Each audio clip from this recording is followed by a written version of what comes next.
Hey, what's up guys? This is Anthony from Anthony's Customs, and for this review, we are looking at the SH Figuarts Apocalypse Zero Kyoka Gai Kokaku Kasumi, which is a crazy character design, which makes kind of a cool figure.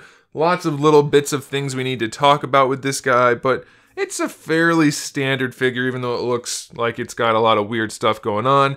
It is fairly unique though, in that it has a lot of weird design features, some diecast is mixed in there, some interesting articulation, and then some interesting accessories.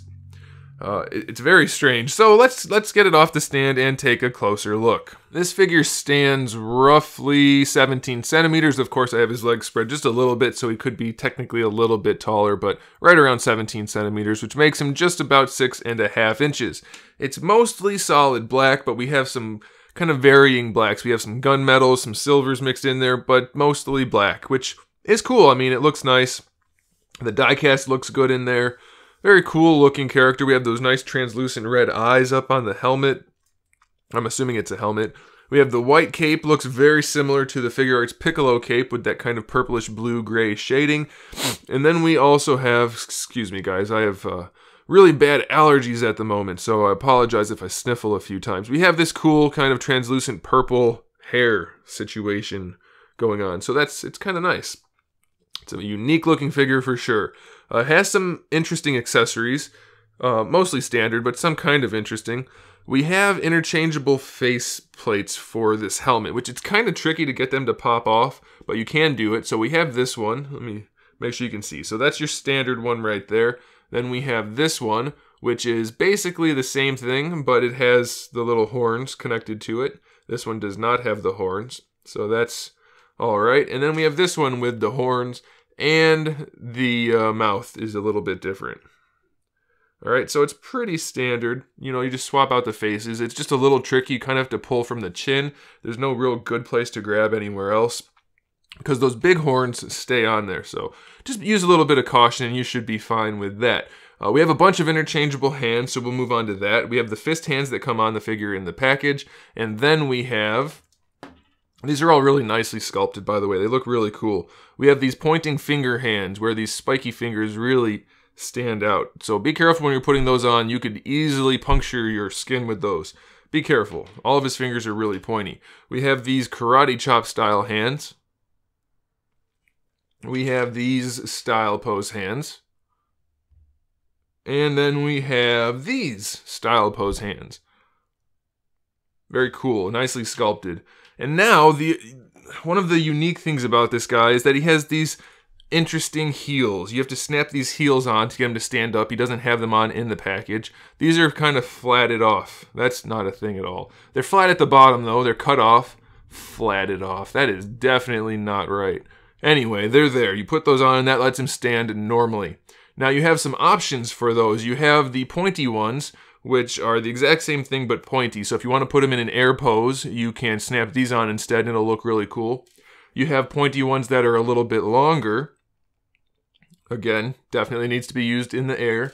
And then you have pointy ones that are a lot longer. So again, yeah, that's up to you how you use them. Let's focus on this foot camera. And but that's cool though. You just swap those out and he's got those giant spikes coming out of his boots. And since you need to pose him in the air sometimes, we have a unique display stand for him, which has some printing on there, which looks pretty cool. It's highly reflective black. It's super high gloss black, so that's why it's kind of catching the light from my camera, or from the lights, and it's losing focus, but super shiny black. You have to assemble this yourself. It functions the same as a normal display stand from Figuarts, but since you have to snap these pegs on yourself, you can actually get it to pose in slightly different ways than you may otherwise get. So it's kind of unique and kind of cool. But otherwise, it's your standard Figuarts display stand. This guy, as far as articulation goes, it's pretty good. It's not bad. For the head, it's a ball peg with the neck on a ball peg also. So that's really good. That's definitely the best combo, I think, for sure. The ball hinges don't have the versatility that the ball pegs have, so that's nice. We have a ball hinge for the hair. We have ball hinges for these cape bits, so they can be posed however you want to. Or you can unsnap all of those, by the way. You have to put those on, so if you don't like them, you can just take them off. For the shoulder pads, they are hinged. Then we have a ball peg for the shoulder, standard SH Figuarts. Ball hinge for the shoulder with a bicep swivel, so full range of motion, no problems there. Double jointed elbow, gives you really nice range. We have that big spike on there. Lots of spikes on this guy. For the wrist, it's a ball hinge. For the torso, this is actually die cast, and it has nipples. So if you want some die cast nipples on your figure, this is the one for you. Definitely the one for you. We have I think it's a ball peg in the upper torso and then a ball peg in the lower torso.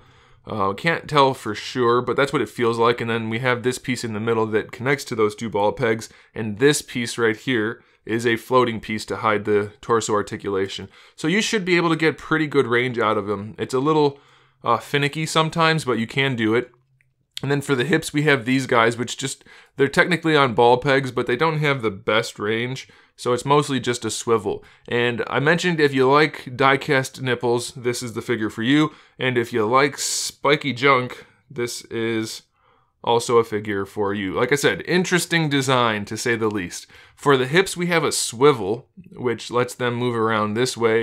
And then we have this kind of weird, I think it's just a double ball peg for the hip that'll let it rotate and it'll move around a little bit. It's just kind of odd. You'll have to play with it, but you get pretty good range all the way around. And since these guys are actually connected to this hip, they don't get in the way. So it's not a big deal, and you can move the feet around, and you shouldn't have too much trouble posing it. So even though it's weird, it's not bad. We have a double jointed knee, which works nice, has good range, and it's strong enough to support the die cast that's in the lower leg. The die cast armor may pop off, but it just pegs right in, so no big deal. For the ankles, we have a ball peg, which lets the whole thing move around. Then we have a little bit of a hinge going forward and back. And then we have a true ankle rocker built in there. But it's very minimal, so it's not going to give you the best range. The toes are hinged, but again, they don't give you the best range. And this whole area is die cast, by the way. So it's a cool figure, it's a little weird, and some of the articulation isn't great, but it's good enough. So if you're into this sort of thing, get it, I guess. It's not bad. There's nothing wrong with it. It's just some of the things aren't as good as they could be.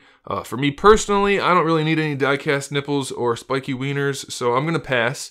But if you guys are into that sort of thing, this is for you. It's a cool figure otherwise, and it does have kind of a cool appeal with all of the gunmetals and blacks and then those nice red eyes. So it's kind of cool, but kind of weird. So I'm going to leave it up to you. If you do like import figures, check out my import figure playlist. I have a whole bunch of reviews in there, and I upload videos every day. So if you're new to the channel, I have figure reviews, custom figures, gaming, TV shows, movies. We talk about all kinds of stuff here. So make sure you subscribe to the channel. And in the meantime, keep collecting.